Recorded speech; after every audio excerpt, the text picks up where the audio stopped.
अभय कुमार सुरसिया बेटी रामराज की अवधारणा पर अपनी दिशा में अभय कुमार सुरसिया। मात पिता गुरु वंदना करते बारंबार, सुमिरहु मात सरस्वती हम पर हो सहाय, हम पर हो सहाय। ये हम सभी के लिए गर्व की बात है कि आज लगभग 500 वर्षों बाद भगवान श्री राम जी की प्राप्ति हुई। अयोध्या में उनका मंदिर बनने जा रहा है, लेकिन वास्तविक संकल्पना की अगर हम बात करें तो वास्तव में श्री राम राज्य कैसा था और वर्तमान में कैसा राम राज्य की अवधारणा दी जा रही है और आज के युवा कैसे राम राज्य को सोचते हैं और आधुनिक स्तर पर राम राज्य है कि नहीं, इस विवेचना के लिए हम सभी यहाँ उपस्थित हैं कि ये राम राज्य कैसा है, कि राम राज्य ये कैसा है, नाम लगे है टीवी पर, कि राम राज्य ये कैसा है, नाम लगे है टीवी पर, राम राज्य ये कैसा है, क्या राम को समझा है हमने, क्या राम को समझा है हमने? यदि राम को समझा है हमने तो भाई भाई से विवाद नहीं करता, यदि राम को समझा है हमने तो भाई भाई से विवाद नहीं करता, भाई भाई की जमीनों पर वो अपना अधिकार नहीं करता। यदि राम राज्य की रूपरेखा को समझना है तो हमें श्री रामचरितमानस और रामायण से सीख लेने की आवश्यकता है। जहाँ यदि एक भाई 10 महीने के लिए कहीं बाहर चला जाए तो उसकी जमीनों पर कब्जा हो जाता है, तो वास्तव में ये राम राज्य की कल्पना है क्या? तुलसीदास जी ने और रामचरितमानस में और स्वामी वाल्मीकि जी ने जो रामचरितमानस में राम राज्य की भूमिका जो रखी है, कि राम राज्य में किस प्रकार से चारों ओर शांति सुख वैभव संपन्नता, कोई भी रोगी न हो, सभी के घर संपन्न हो, सभी लोग स्वतंत्र हो और अपने धर्म का पालन करके अपना जीवन निर्वाह करें। आज क्या है, आधुनिक स्थितियां कैसी हैं? राम राज्य तभी होगा जब हर पुरुष के मन में एक स्त्री के प्रति सम्मान की भावना होगी। राम राज्य तभी होगा जब हम सभी धर्म के बारे में चिंतन करेंगे, सभी अपने धर्म के पथ पर अग्रसर होंगे और अपने राष्ट्र और देश के विकास में सोचेंगे, न कि अधर्म के राह पर चलेंगे और न ही अधर्म के मार्ग पर आगे बढ़ेंगे। भगवान श्री राम जी ये कहते हैं अधर्मियों का नाश सदैव होगा, लेकिन हर युग में भगवान का अवतरण होगा, ये निश्चय है। लेकिन समस्या की बात यह है कि भगवान का अवतरण कब होगा? जब अत्याचार ज्यादा बढ़ेंगे। सामान्य अत्याचारों में आप ही को भगवान राम जैसा धारण करके इस विश्व का और समाज का कल्याण करना होगा। यदि हमें राम राज्य की अवधारणा को समझना है तो हमें रामायण और रामचरितमानस से सामाजिक नैतिक मूल्यों की शिक्षा लेने की आवश्यकता है। ये पिता की आज्ञा मान करके 14 वर्ष का वनवास जाने वाले प्रभु श्री राम थे और आज के पुत्रों की अगर बात करें, अगर पिता कहते कि बेटा तुमको फोन नहीं लेना है तो पिता जो पुत्र है वो पिता को पेश कर देता है। आपने स्थितियां ये बन गई हैं। तो ये राम राज्य की संकल्पना हमें समझने की आवश्यकता है कि यदि हमें राम राज्य लाना है तो वास्तव में रामचरितमानस और पूर्व में राम राज्य का कैसा वर्णन किया गया है, हमें ये समझने की आवश्यकता है। भगवान श्री रामचंद्र जी ने जितना भी कहा उनके पूरे चरित्र से हम सबको सीख लेने की आवश्यकता है। भगवान श्री राम जी ने और भगवान श्री राम जी के लिए जो भी चरित्र लिखा गया कि रामचरितमानस की क्या भूमिका है और हमारी जो राम राज्य की भूमिका है उसमें सभी सुखी होकर संपन्न होना से कुछ पंक्तियों के साथ अपनी वाणी को विराम दूंगा कि राम मंदिर सजा है यहाँ मेरे श्री राम आए हैं, राम मंदिर सजा है यहाँ राम भगवान आए हैं, करो दर्शन सभी में राम सबका राम कहलाओ, करो दर्शन सभी में राम सबका राम कहलाओ। मैं कौशल्या का नंदन हूँ, मैं भारत का बंधन हूँ, मैं कौशल्या का नंदन हूँ, मैं भारत का बंधन हूँ, करो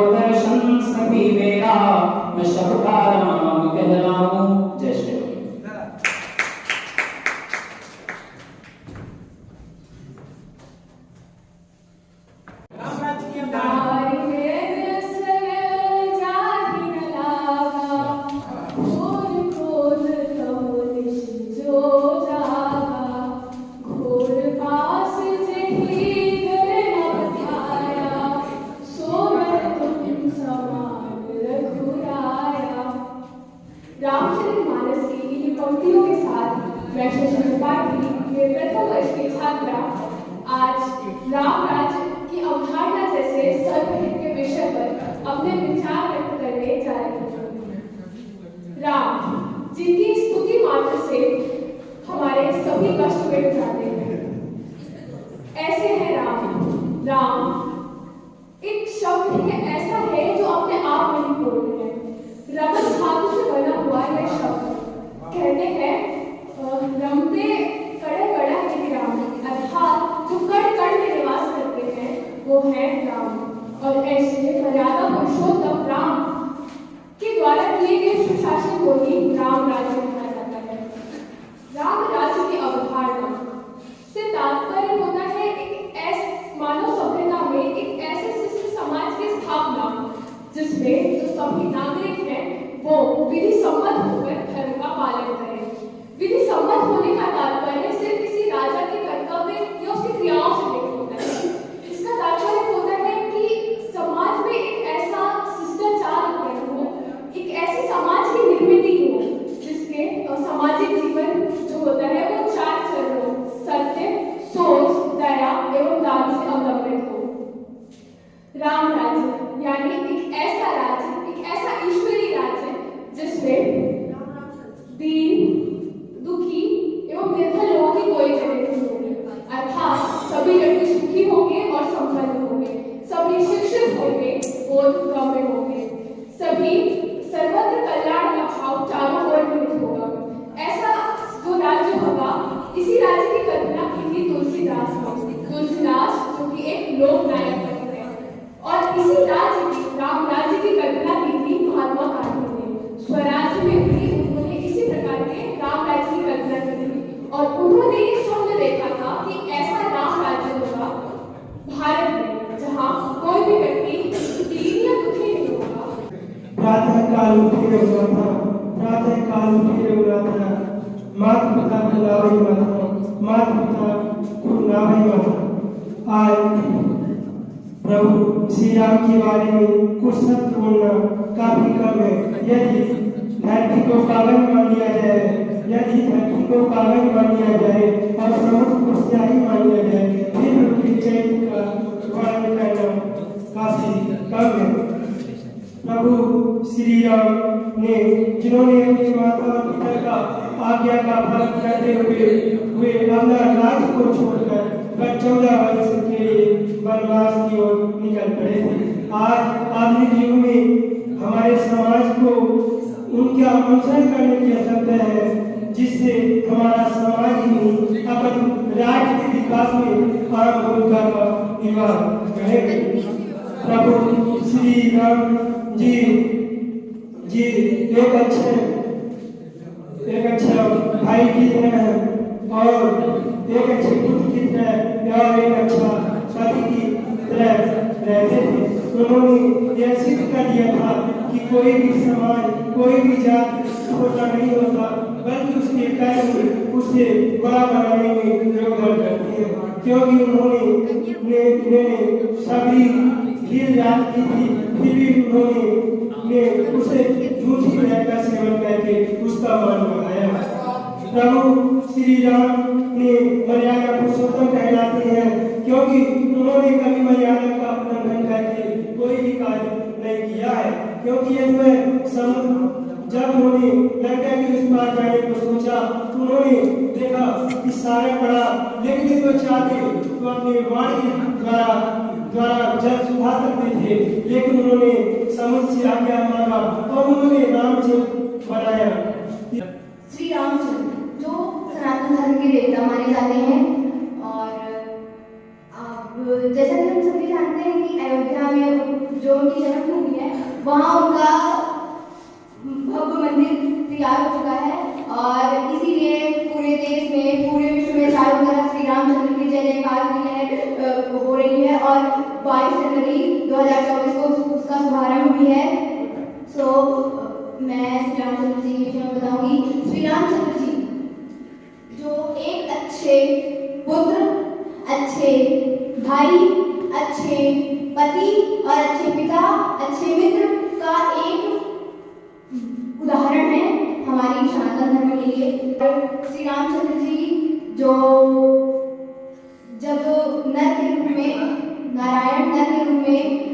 धरती पर अपनी लीला कर रहे थे, तो वो उन्होंने इक्ष्वाकु वंश के राजा दशरथ के घर में जन्म लिया था। वो राजा दशरथ के सबसे बड़े पुत्र थे।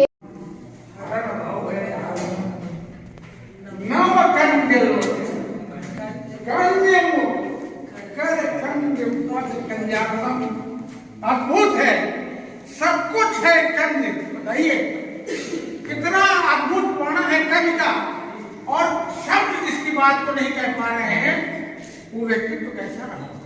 श्याम भोजे श्यामल सीता समारोह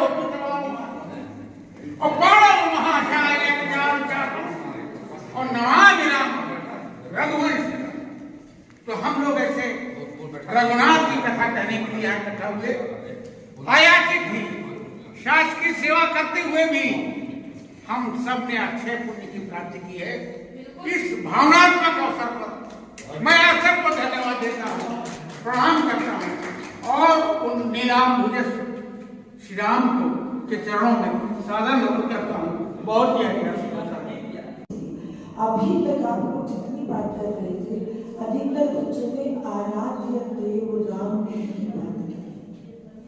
जब राम राज्य की अवधारणा की बात करते हैं तो वो हमारे आराध्य मनुष्य रूप में आकर के जीवन जी करके और सारे संघर्षों से पार करते हुए, निकलते हुए और जीते ठोकते हुए, बिना किसी समझौते के दृढ़ प्रतिज्ञ रहते हुए, स्थिर मन करते हुए, विचलन की स्थिति में भी अपने को संभालते हुए एक लक्ष्य की ओर चलते हैं कि मुझे वही करना है जो समाज में एक आदर्श स्थान।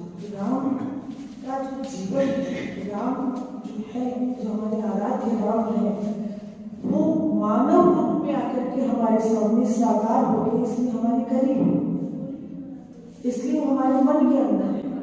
राम का गुणगान करिए, राम का गुणगान करिए, राम का गुणगान करिए,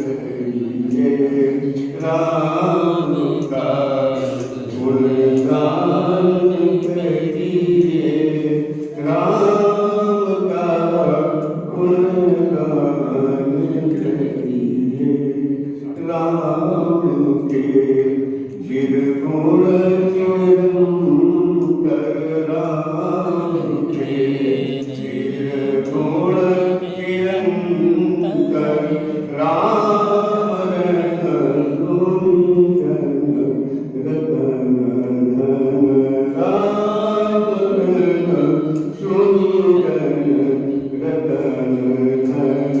राम प्रभु की भद्रता का, सभ्यता का ध्यान धरिए, ध्यान धरिए, राम का गुणगान करिए।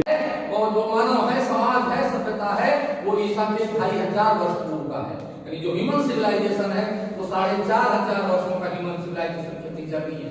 तो उस जर्नी में राम राज्य एक प्रतिमान के रूप में उपस्थित होते हैं। इसलिए अरस्तु हो, प्लेटो हो, सुकरात हो, जितने भी दार्शनिक हैं, जितने भी विद्वान हैं, वो राम के शासन को वो एक रोल मॉडल के रूप में लेते हैं, एक मानव के रूप में लेते हैं।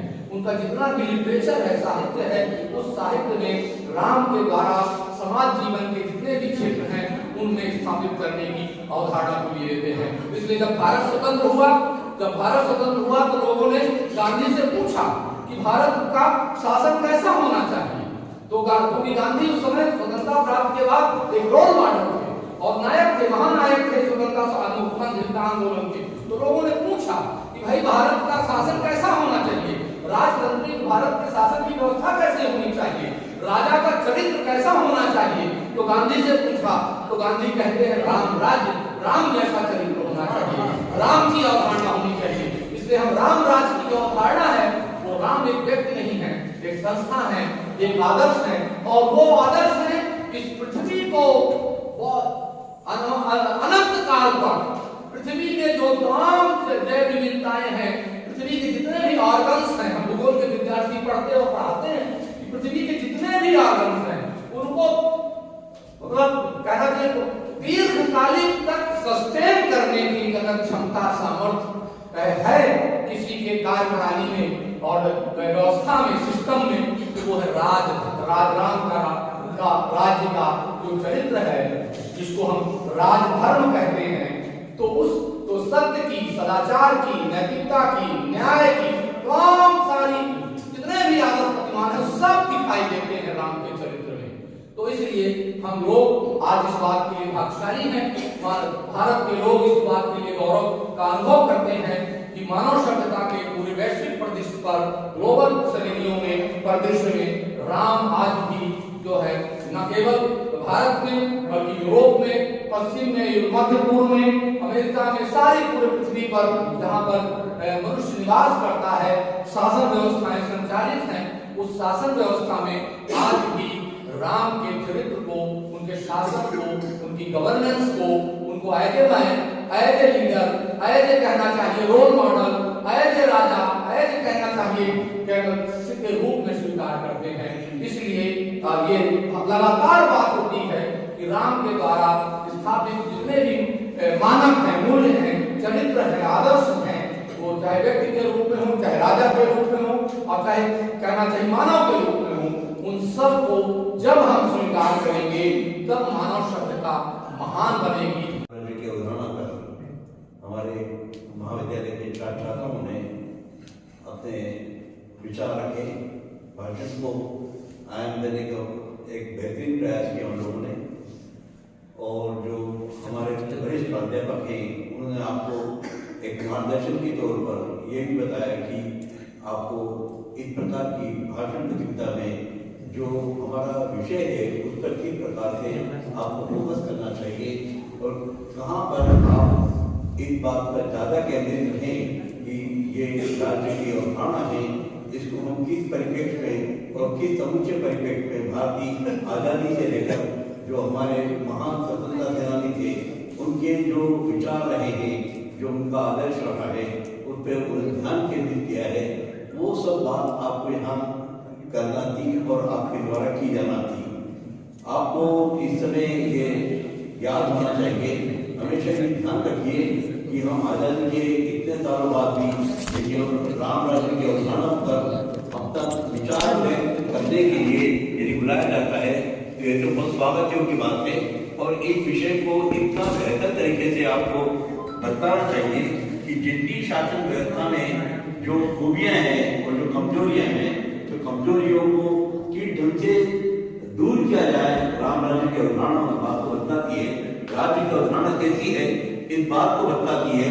यह नहीं कि ये राजनीति का विषय है, ये सभी विषय ये इसलिए खुले में है कि हम एक मतदाता के रूप में अपने मत का प्रयोग करते हैं प्रजातंत्र में, और यहाँ जो प्रजातांत्रिक व्यवस्था है वो भी इस अवधारणा को दर्शित करती है। आज जो प्रतियोगिता हुई उसका परिणाम इस प्रकार से है।